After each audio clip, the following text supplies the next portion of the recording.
Live from New Delhi, you're watching DD India Live, India's voice to the world. I'm Preeti Kaur. Coming up in the next 30 minutes. Prime Minister Narendra Modi holds bilateral talks with UK counterpart Keir Starmer in Mumbai.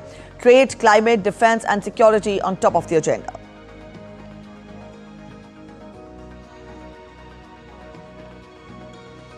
Prime Minister Narendra Modi to attend the 6th edition of the Global Fintech Fest along with UK Prime Minister Starmer in Mumbai, a global forum for financial policy dialogue and cooperation.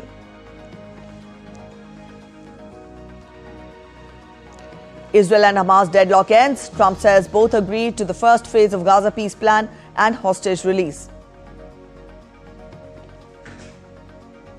The unbeaten Indian women's cricket team will take on South Africa in group stage of the opening ICC Women's ODI World Cup.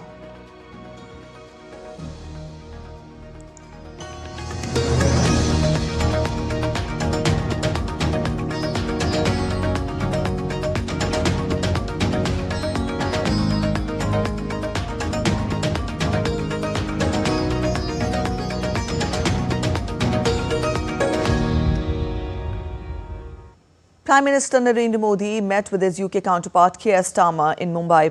The two leaders held bilateral talks aimed at strengthening the India-UK comprehensive strategic partnership under the Vision 2035 roadmap.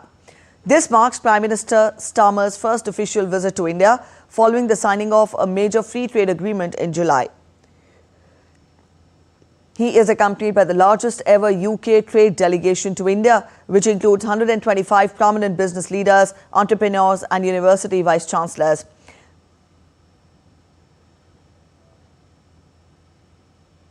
Both Prime Minister Modi and UK Prime Minister will attend the CEO Forum and speak at the Global Fintech Fest in Mumbai. The event focuses on using AI and innovation in finance and will host over 100,000 people from 75 plus countries.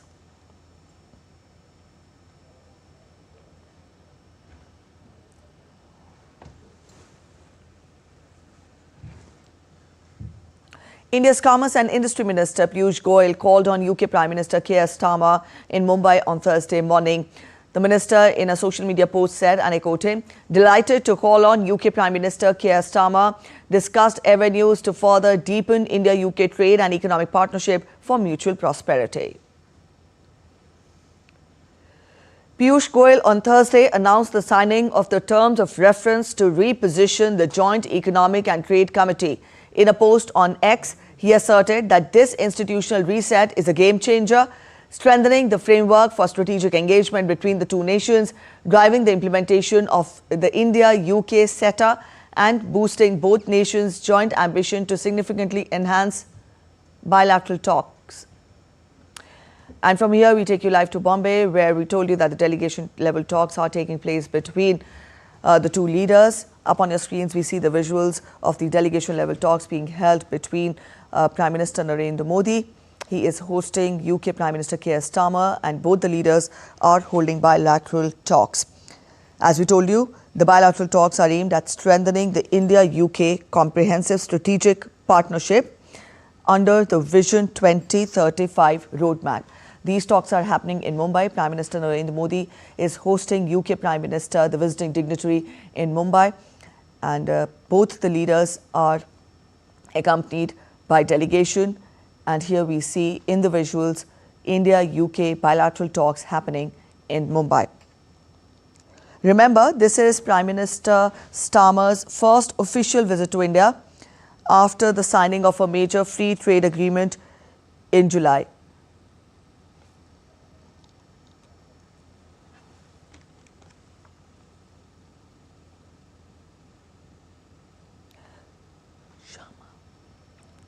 All right, so both the leaders holding bilateral talks in Mumbai. Our correspondent Shama is joining us to get us more. Shama, up on our screens, we show our viewers both the leaders holding delegation-level talks in Mumbai. What more can you add? Let us get a sense of what could be there on the agenda. So yes, both the leaders are about to finish their delegation-level talks, and we are seeing the visuals that many of the participants of the delegation have started coming towards in the hall where the joint statement would be released soon. And we understand that both the leaders would be, would be telling the media or the press what all subjects they have spoken on, what all sectors they have spoken on, and the kind of announcement, the kind of decisions that they have come across in this particular delegation level talks. So we are understanding a large delegation from the side of UK is meeting our delegation, our Indian delegation, and this is a 2-day visit. So we understand that a huge delegation across sectors from UK, they've come over here, and we are really waiting for both the leaders' statement as to what really transpired in this delegation level talks, because there are so many sectors, including education, defense, various other sectors, including which is including the trade and economic angle. These all sectors have been highly spoken about across both the parties, and we understand that both the parties, both the countries are really keen on exploring these existing avenues as well as newer avenues that both the countries might come across.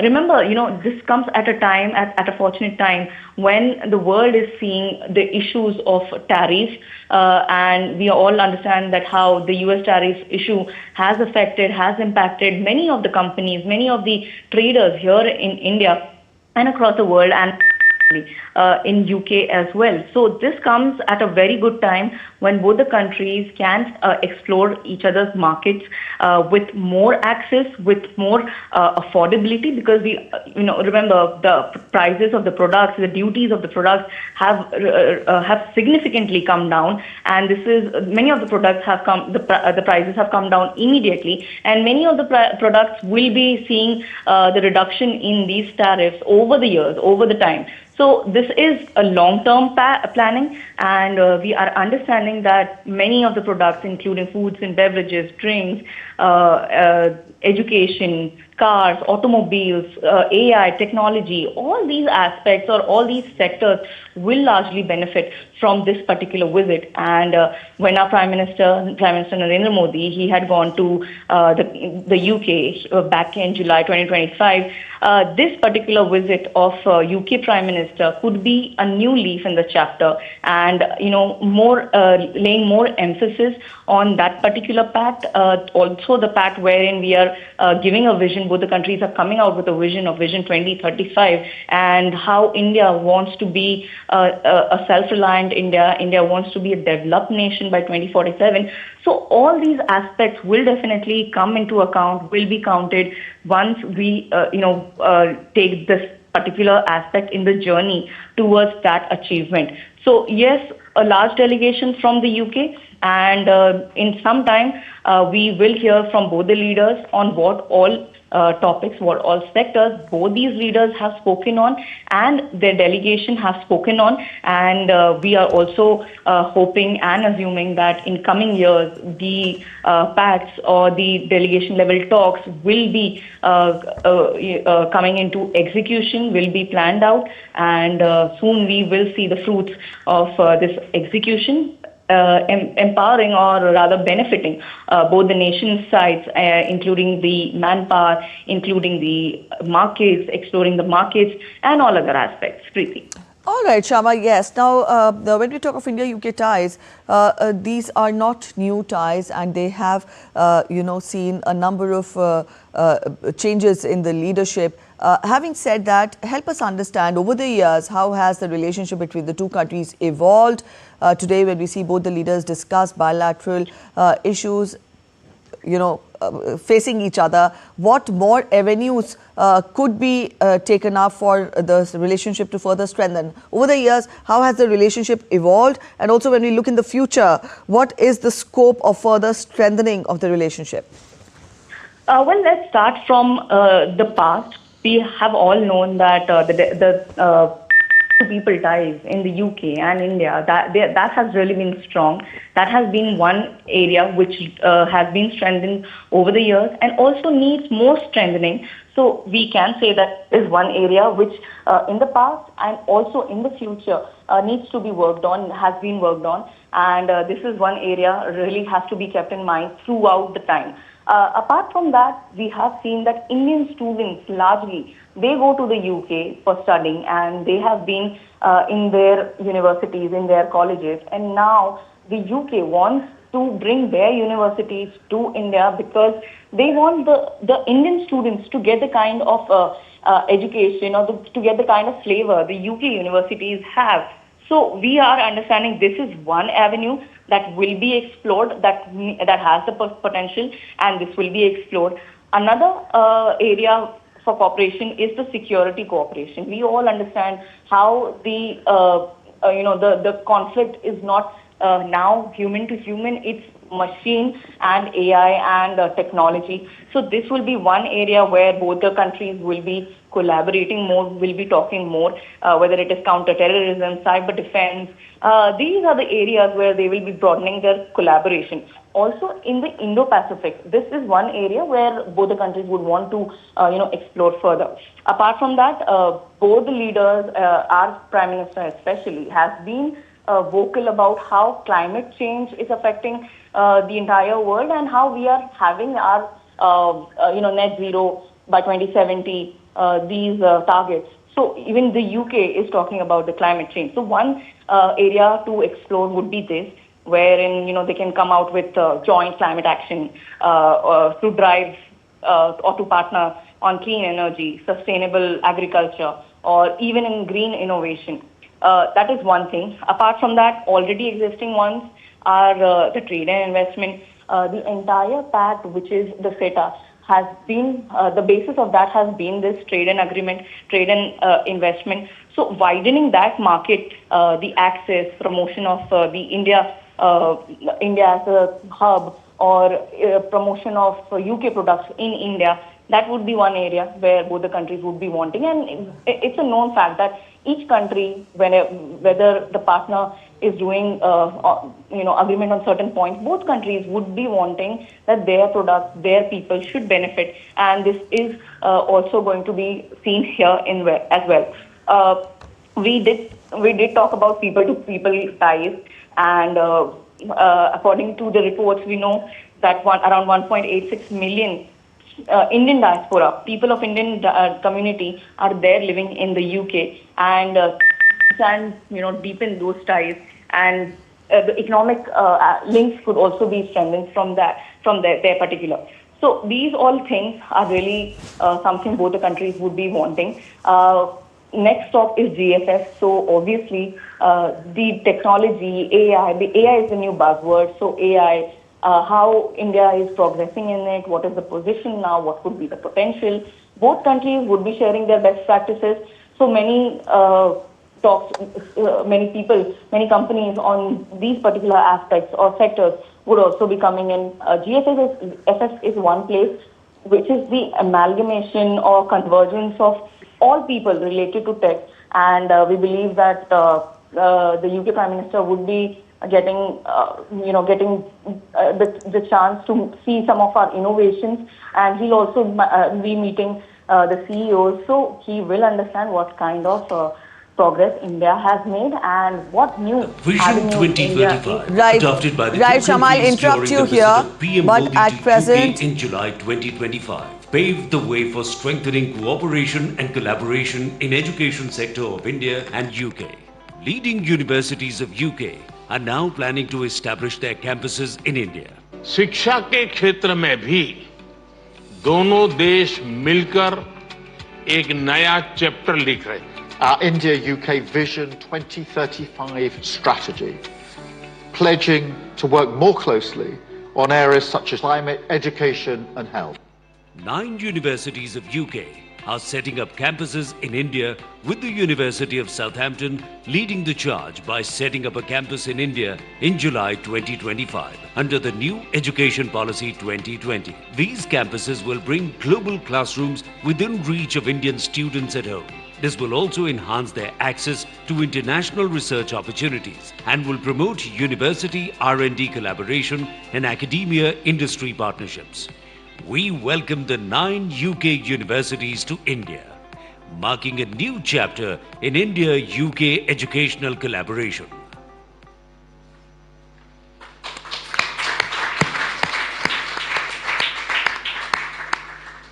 Ladies and gentlemen, I now request the spokesperson of the Ministry of External Affairs to conduct the remainder of the proceedings.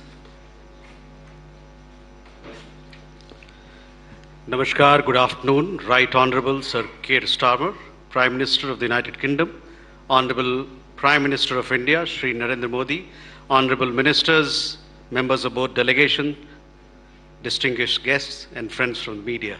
We will now have the press statements. May I request Honorable Prime Minister of India, Shri Narendra Modi, to give his remarks to the media.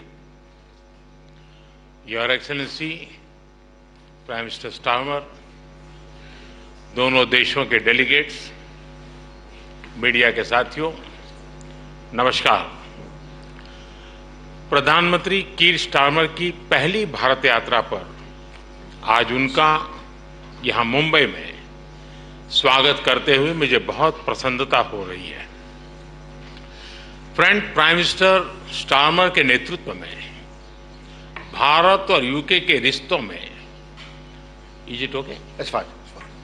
It keeps falling out, but apart from that, it's fine. It's okay. Friends, prime minister Starmer के नेतृत्व में भारत और UK के रिश्तों में उल्लेखनीय प्रगति हुई है। इस साल जुलाई में मेरी यूके यात्रा के दौरान हमने ऐतिहासिक comprehensive economic and trade agreement सीटा पर सहमति बनाई।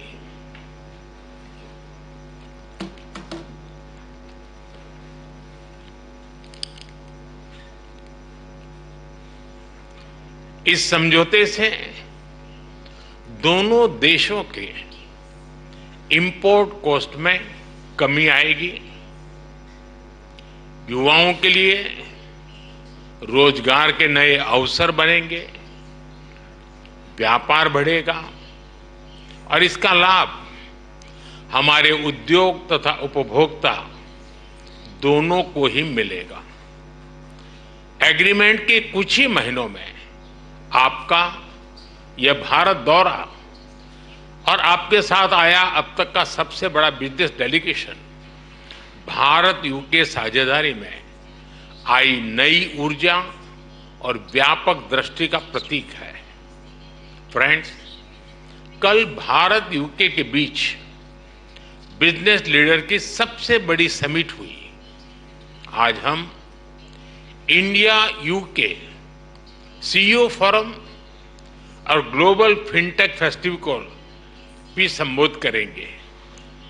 इन सभी से भारत यूके सहयोग को और मजबूत बनाने के अनेक सुझाव और नई संभावनाएं सामने आएगी। फ्रेंड्स, भारत और यूके नेचुरल पार्टनर्स हैं। हमारे संबंधों की नींव में डेमोक्रेसी, फ्रीडम और रूल ऑफ लॉ जैसे मूल्यों में साझा विश्वास है।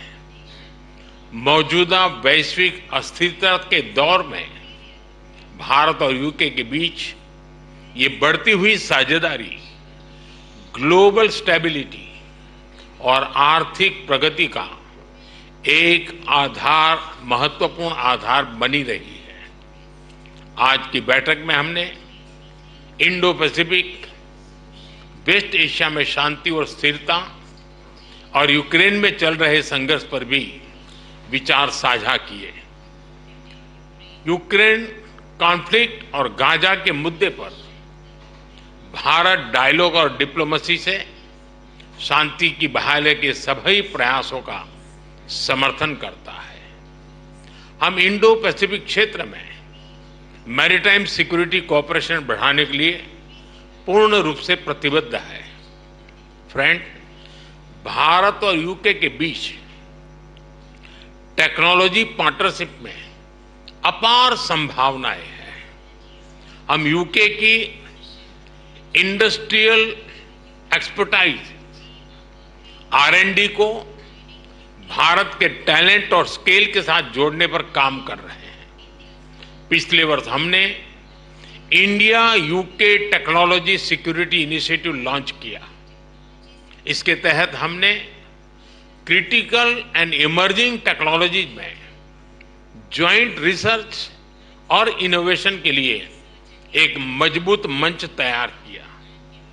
दोनों देशों की युवा पीढ़ी को इनोवेशन इस ब्रिज से जोड़ने के लिए हमने कनेक्टिविटी और innovation centre, joint AI research centre जैसे कई कदम उठाए हैं। हमने क्रिटिकल मिनरल्स पर सहयोग के लिए एक इंडस्ट्री गिल्ड और सप्लाई चेन ऑब्जर्वेटरी की स्थापना का निर्णय लिया है। इसका सैटेलाइट कैंपस आईएसएम धनबाद में होगा। सस्टेनेबल डेवलपमेंट गोल्स के प्रति हमारी साझी प्रतिबद्धता है। हम इस दिशा में India UK offshore wind task force के गठन का स्वागत करते हैं। हमने क्लाइमेट टेक्नोलॉजी स्टार्टअप फंड की स्थापना की है। इससे दोनों देशों के क्लाइमेट टेक्नोलॉजी और एआई में काम कर रहे इनोवेटर्स और एंटरप्रेन्योर्स को समर्थन मिलेगा। फ्रेंड्स, रक्षा और सुरक्षा से लेकर एजुकेशन और इनोवेशन तक भारत और यूके के रिश्तों में नए आयाम घड़े जा रहे हैं। आज प्रधानमंत्री स्टारमर के साथ शिक्षा क्षेत्र का अब तक का सबसे बड़ा और प्रभावशाली प्रतिनिधिमंडल आया है। यह बहुत खुशी की बात है कि अब यूके की 9 यूनिवर्सिटीज भारत में कैंपस खोलने जा रही हैं। साउथहैम्पटन यूनिवर्सिटी के गुरुग्राम कैंपस का हाल ही में उद्घाटन हुआ है और छात्रों का पहला समूह प्रवेश भी ले चुका है। साथ ही गिफ्ट सिटी में यूके की 3 अन्य यूनिवर्सिटी के कैंपस निर्माण का कार्य प्रगति पर है। हमारे बीच रक्षा सहयोग भी बढ़ा है। हम डिफेंस को प्रोडक्शन की ओर बढ़ रहे हैं। दोनों देशों की डिफेंस इंडस्ट्रीज को जोड़ रहे हैं। रक्षा सहयोग को एक कदम आगे बढ़ाते हुए हमने मिलिट्री ट्रेनिंग में सहयोग पर समझौता किया है। इसके तहत भारतीय वायुसेना के फ्लाइंग इंस्ट्रक्टर्स यूके की रॉयल एयरफोर्स में ट्रेनर्स के रूप में कार्य करेंगे। ये विशेष संयोग है कि जहां एक और देश की आर्थिक राजधानी मुंबई में ये बैठक हो रही है, वहीं दूसरी ओर हमारे नौसैनिक जहाज कॉकन 2025 जॉइंट एक्सरसाइज कर रहे हैं। फ्रेंड्स, यूके में बसे 1.8 मिलियन भारतीय हमारी साझेदारी की जीवंत कड़ी है। ब्रिटिश समाज और अर्थव्यवस्था में अपने मूल्यवान योगदान से उन्होंने दोनों देशों के बीच मित्रता, सहयोग और विकास के पुल को मजबूत किया है। फ्रेंड्स, भारत का डायनेमिज्म और यूके की एक्सपर्टाइज मिलकर एक यूनिक सिनर्जी बनाती है। हमारी साझेदारी ट्रस्टवर्दी है, टैलेंट और टेक्नोलॉजी ड्रिवन है।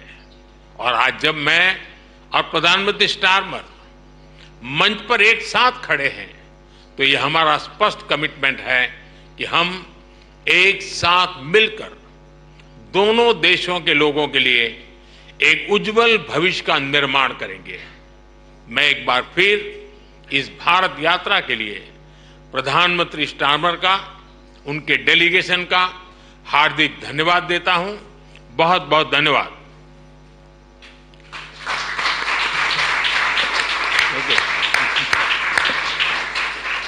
Thank you, sir.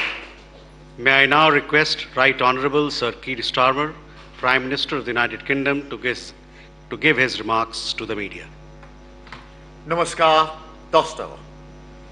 Prime Minister Modi, it was an honour for me to host you in the United Kingdom in July at Chequers, and I am so delighted to be making this return visit just a few short months later. And can I just extend my thanks to the very warm welcome that you and the whole country have extended to me as Prime Minister, to the whole delegation, and through us, to the whole of the United Kingdom. It is very much appreciated, very much noticed.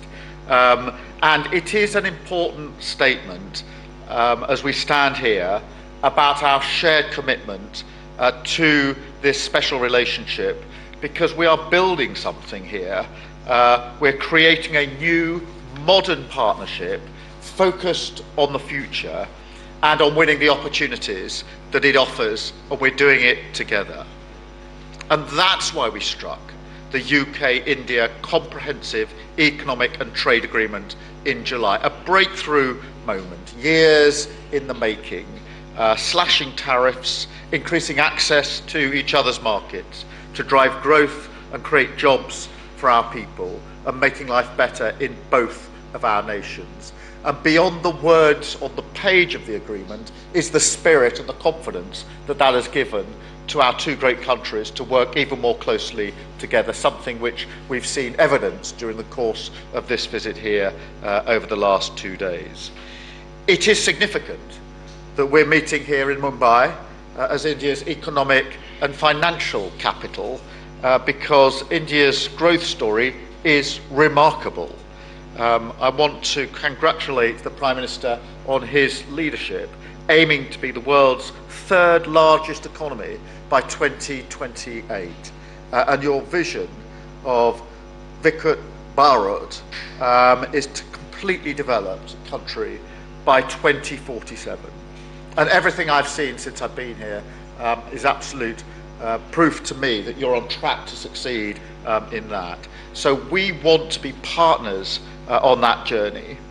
And my visit this week is about doubling down on the potential of our trade deal for the benefit of all of us. And that's why I brought a record 126 British businesses with me to India this week. We had to get a bigger plane to travel over here than the one we planned, but that delegation is some of our biggest, most iconic businesses and smaller and medium-sized businesses, but also leaders from education, some of whom are with us here, and sport and the arts. As I say, our largest trade delegation for a decade, and so my first as Prime Minister, so of course the destination for that had to be here, had to be India.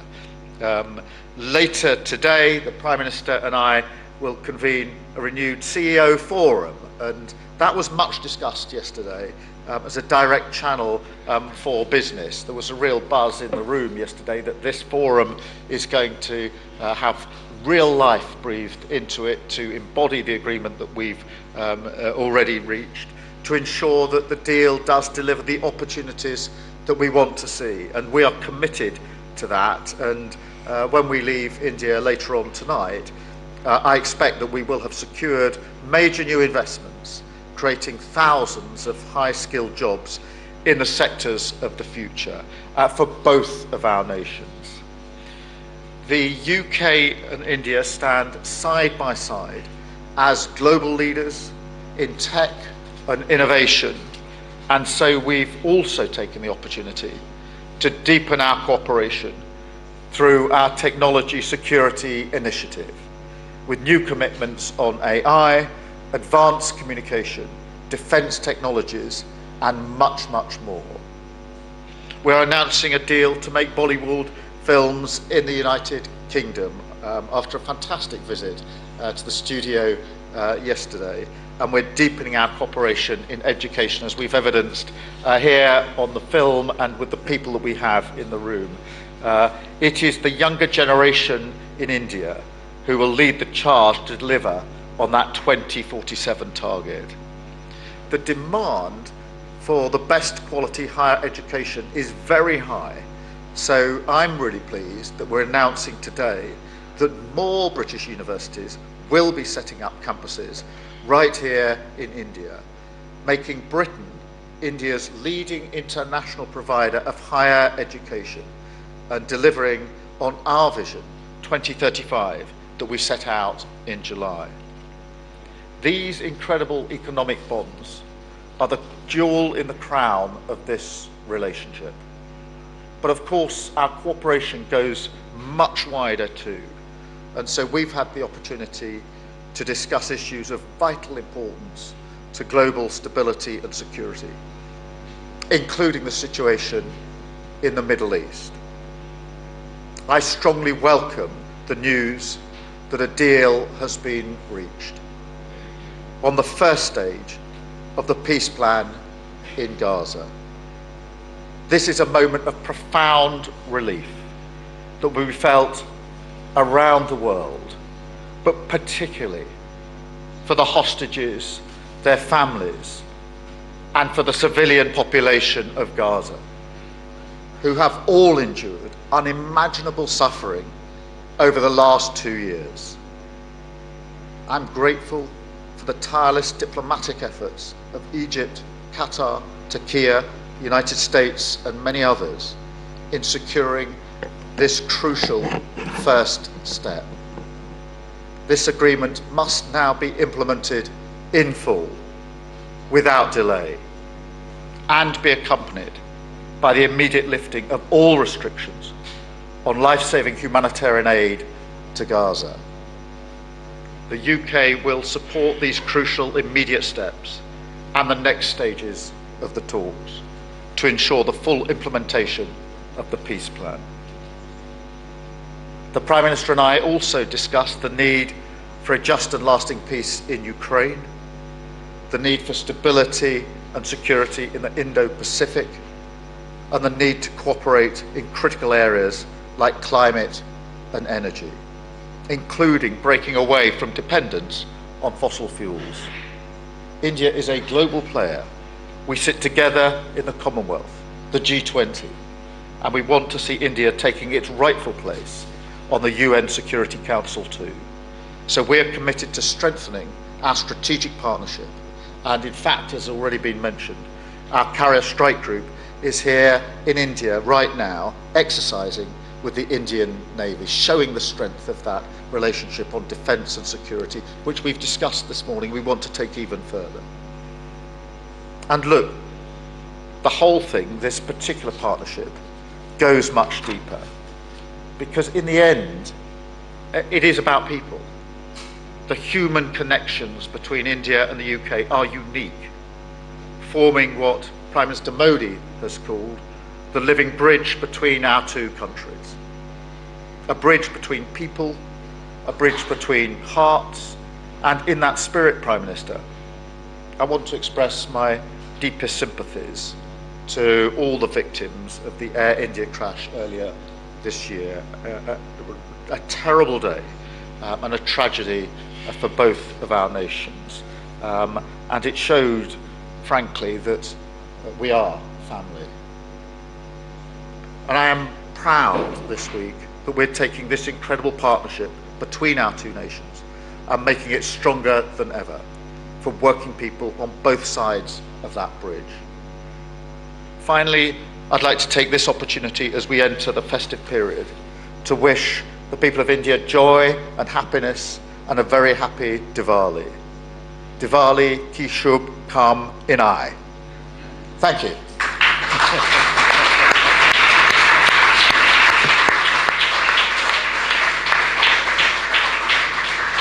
Thank you, sir. That concludes the press statements. Thank you for your presence, ladies and gentlemen. Please be seated as the dignitaries exit the room. So that was the press statement after the delegation-level talks ended between Prime Minister Narendra Modi and UK counterpart Keir Starmer. Both the leaders gave the press statement, and Prime Minister Narendra Modi, he talked of the India-UK ties, how they've strengthened during Prime Minister Starmer's tenure. He mentioned CETA, which will lower the import cost, employment opportunities will increase trade. He also talked of how India and UK CEO Forum and Global Fintech Fest will further help in strengthening the relationship. India and UK are natural partners, said Prime Minister Narendra Modi, and it is a symbol of stability in today's uncertain geopolitical situation. He also talked of how India advocates peace and dialogue in Russia-Ukraine crisis. He also talked of the technology partnership holds a large scope between the two countries, and critical and emerging technologies is another field where India and UK have joined hands. The Prime Minister also talked of defence and education areas are also important, and how 9 universities will now be open in India. They will open their campuses in India. Also, he talked of both India and UK moving closer towards defence cooperation. Joint military exercises have been planned. The Prime Minister also underlined that 1.8 million Indian diaspora in the United Kingdom has helped in further cementing the relationship. He called the relationship trustworthy, driven by talent and technology. This is the relationship between UK and India that is trustworthy, and it is driven by talent and technology. He hoped for a better future for the people of both the countries. So this was a gist of what Prime Minister said after the press, during the press statement. And talking of Prime Minister Keir Starmer, he expressed gratitude for the warm welcome he received in India. He also said that we are creating modern partnership focused on the future. He talked of how CETA was a breakthrough moment in the relationship, and the Prime Minister, UK Prime Minister, appreciated India's growth story.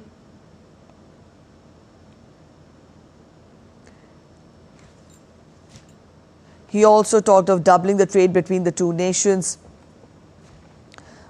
He expressed optimism about the CEO Forum and the Global Fintech Forum, and he also talked of how side by side India and UK as global leaders could emerge in the field of fintech and technology. He mentioned the deal to make Bollywood films in the UK studios, and he also talked of how demand for best education is high. So 9 more British universities will be setting up their campuses in India. He also mentioned the ceasefire agreement between Israel and Gaza.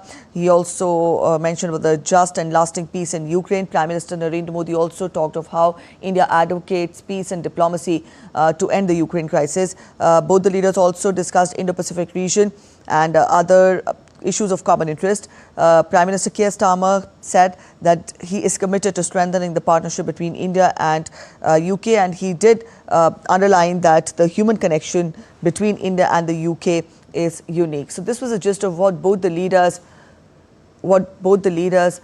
said during the press statements. The bilateral discussions took place, and after the discussions ended, both the leaders gave their press statement. So this was a gist of the bilateral meeting between Prime Minister Narendra Modi and UK Prime Minister Keir Starmer.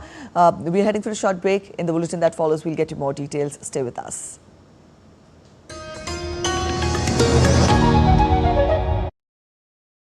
Can the US launch a bombing campaign against Iran? The Philippines vessel suffered structural damage. The saga of child sexual abuse is the United States China's debt trap strategy. Truth is stranger than fiction. But sometimes hard to uncover.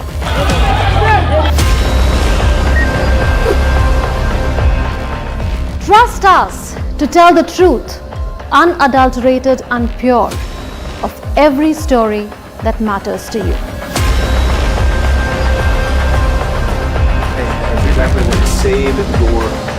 You read between the lines, cut the clutter, and connect the dots to get you the full picture. Watch Connecting the Dots at these times with me, only on DD India.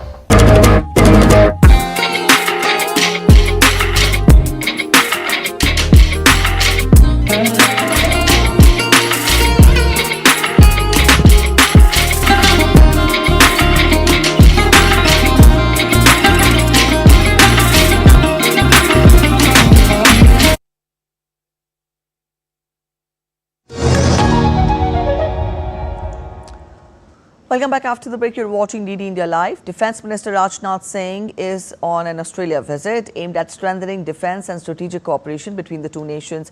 Rajnath Singh met with Australian Prime Minister Anthony Albanese in Canberra, where Albanese recalled his deep association with India. He said that I'm confident that India-Australia bilateral relationship will continue to grow deeper and stronger.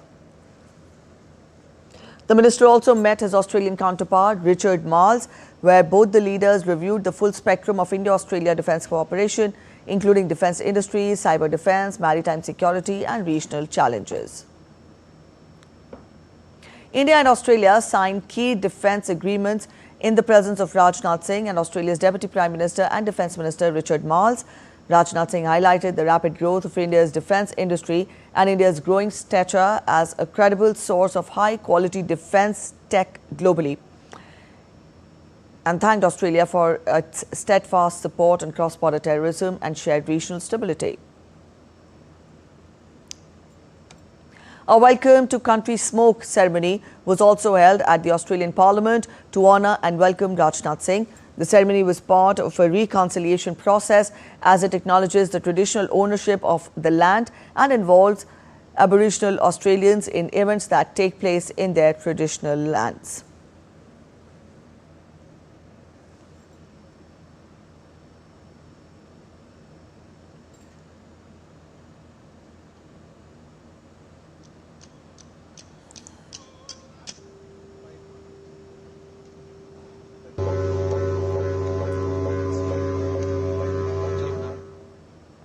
Afghan Foreign Minister Amir Khan Muttaqi arrived in New Delhi on Thursday morning. This is the first visit by a top Afghan leader since 2021 following the withdrawal of US-led forces. The External Affairs Minister, in a social media post, extended warm welcome to Afghan Foreign Minister on his arrival in New Delhi. The post further stated that India looks forward to engaging discussions with the visiting Afghan Foreign Minister on bilateral relations and regional issues.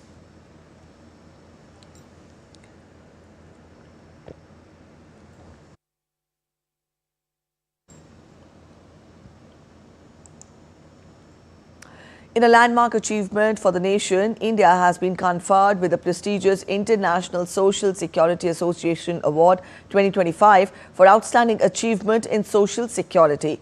Now, this award is recognition of the substantial increase in social security coverage from 19% to over 64% in the last decade. The award was presented at the World Social Security Forum held in Kuala Lumpur, Malaysia. Union Minister for Labour and Employment and Youth Affairs and Sports, Dr. Mansukh Mandavia, received the award on behalf of the Government of India. Following this achievement, India has also secured the highest representation in the ISSA General Assembly with 30 seats. Now, this is the highest vote share for any country. India has become only the 5th nation to receive this triennial award since its inception in 2013.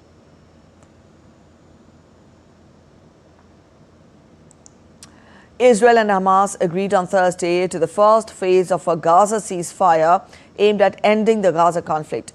The deal, to be signed on Thursday, includes the release of hostages and prisoners as well as a surge of aid into Gaza after more than 2 years of conflict started by Hamas's unprecedented October 2023 attack on Israel.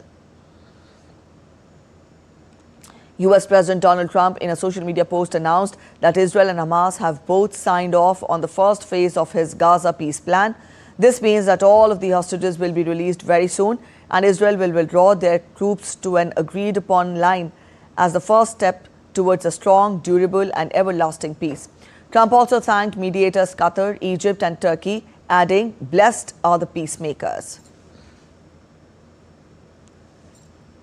Trump earlier said that a deal was almost done and that he may travel to Egypt this weekend, possibly leaving as soon as Saturday.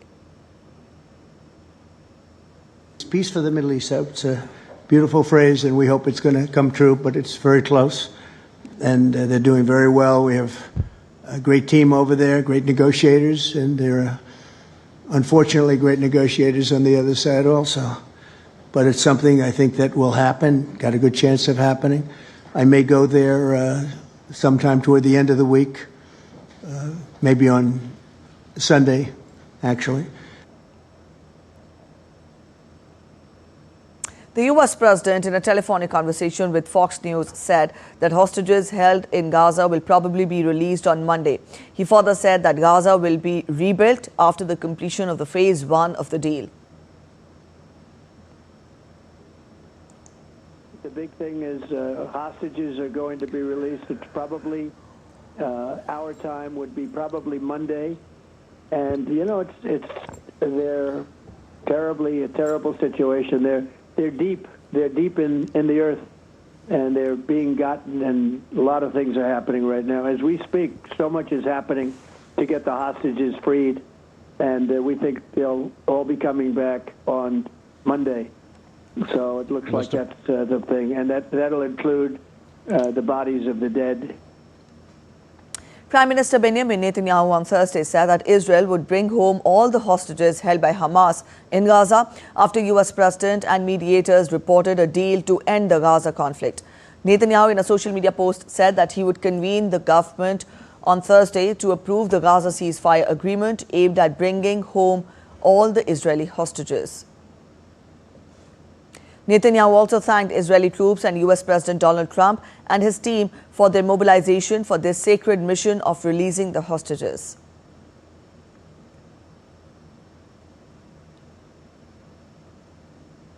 Trump's 20-point plan for Gaza calls for a ceasefire, the release of all the hostages held in Gaza, Hamas's disarmament, and a gradual Israeli withdrawal from the territory. As part of the Phase 1, Hamas will release 20 living hostages, while Israel will release nearly 2,000 Palestinian prisoners. The exchange will take place within 72 hours of the implementation of the deal. A daily minimum of 400 trucks of aid will enter the Gaza Strip for the first 5 days of the ceasefire. It will be increased gradually in the following days. Return of displaced persons from the south and the north of the Gaza Strip to Gaza City immediately. Scheduled withdrawals of Israeli troops. Hamas calls on Trump to compel Israel to fully implement the accord.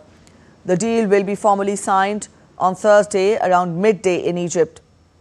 Negotiations for the second phase of the ceasefire would begin immediately.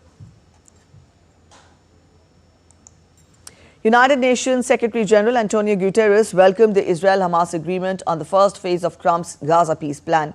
The UN chief, in a statement, said that United Nations will support the full implementation of the deal as well as increase its delivery of humanitarian aid and advance its reconstruction efforts in Gaza. Guterres also urged all parties to obey the terms of the deal, including releasing Israeli hostages, abiding by a permanent ceasefire, and immediately allowing humanitarian supplies into Gaza. Prime Minister Narendra Modi welcomed the agreement on the first phase of President Trump's peace plan, praising it as a step towards peace in the region. In a social media post, Prime Minister Narendra Modi mentioned, and I quote, "We welcome the agreement on the first phase of President Trump's peace plan. This is also a reflection of the strong leadership of Prime Minister Netanyahu, expressing hope for stability in Gaza." Prime Minister Modi added that the release of the hostages and enhanced humanitarian assistance that will bring respite to them and pave the way for lasting peace.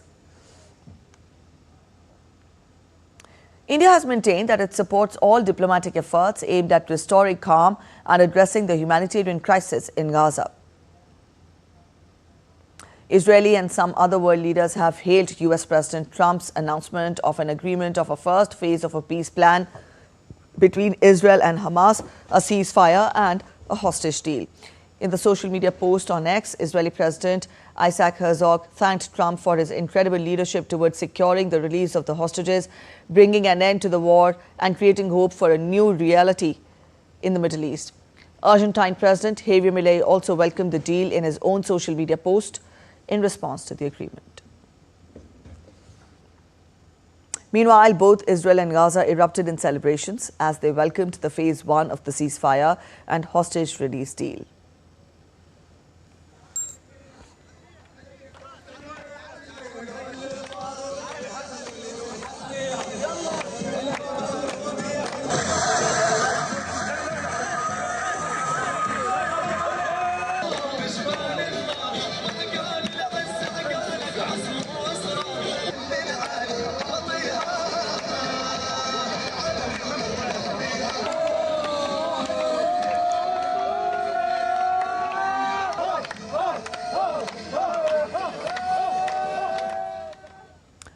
The U.S. government remains in shutdown with no resolution in sight after the Senate failed on Wednesday to pass either a Republican or Democrat-backed short-term funding bill.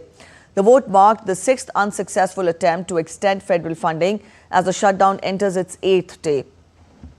Lawmakers in the Senate rejected a House-passed continuing resolution that would have funded the government through November 21st. The vote was 54-45, falling short of the 60 votes needed to advance the legislation. The Senate also rejected the Democrats' version of the funding bill, which included healthcare provisions. With both proposals failing, Congress remains deadlocked, leaving federal programs and workers in limbo. Meanwhile, President Trump warned this week that furloughed federal workers may not receive back pay once the shutdown ends, diverging sharply from the precedent. He also threatened layoffs and cuts to the government programs if the stalemate continues. How will you decide which workers get back pay and which workers do not? Well, we're going to see most of them are going to get back pay, and we're going to try and make sure of that. But some of them are being hurt very badly by the Democrats, and they therefore won't qualify. The Federal Aviation Administration delayed flights for a third straight day at airports, including Reagan Washington National and the Newark Liberty International Airport, as the agency continued to face higher than normal staffing shortages. There were nearly 3,000 flight delays by 21:30 GMT, after 10,000 delays in total on Monday and Tuesday, with thousands tied to the FAA slowing flights because of air traffic controller absence at facilities across the country as the government shutdown reached its eighth day. Air traffic control staffing issues during this shutdown have emerged earlier than the last major halt to the government funding in 2019, leading to unexpected shortages in cities around the country. Some 13,000 air traffic controllers and about 50,000 Transportation Security Administration officers must still turn up for work during the government shutdown, but they are not being paid.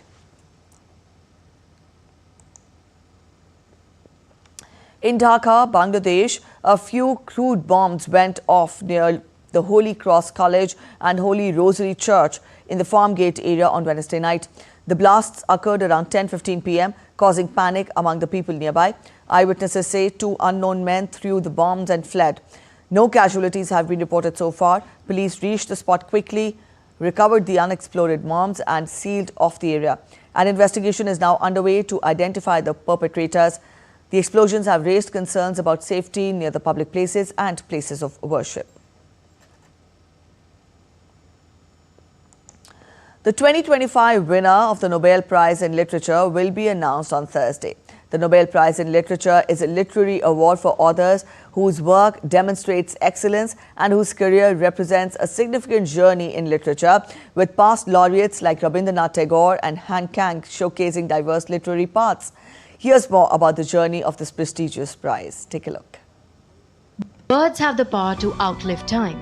They can inspire revolutions, heal wounds, and open doors to worlds unseen. It is the extraordinary power of words that the Nobel Prize in Literature celebrates. A recognition given not just to writers, but to storytellers who shape the way humanity understands itself. The Nobel Prize in Literature, first awarded in 1901, has since become one of the most prestigious honors in the literary world.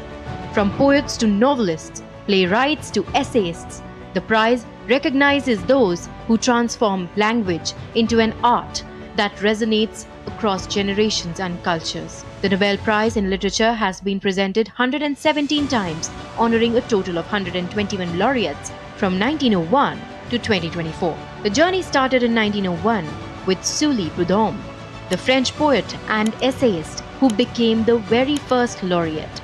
Since then, the Nobel Prize in Literature has honored some of the greatest literary figures in history.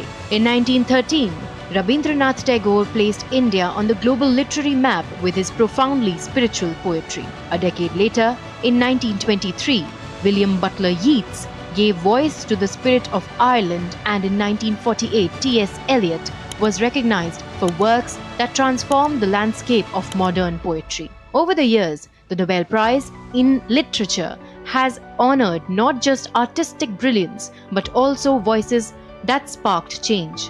Gabriel Garcia Marquez, through the magic of 100 Years of Solitude, gave life to the struggles and aspirations of Latin America. Nadine Gordimer and Toni Morrison illuminated the harsh realities of racism, injustice, and resilience, using their words as powerful reflections of society itself.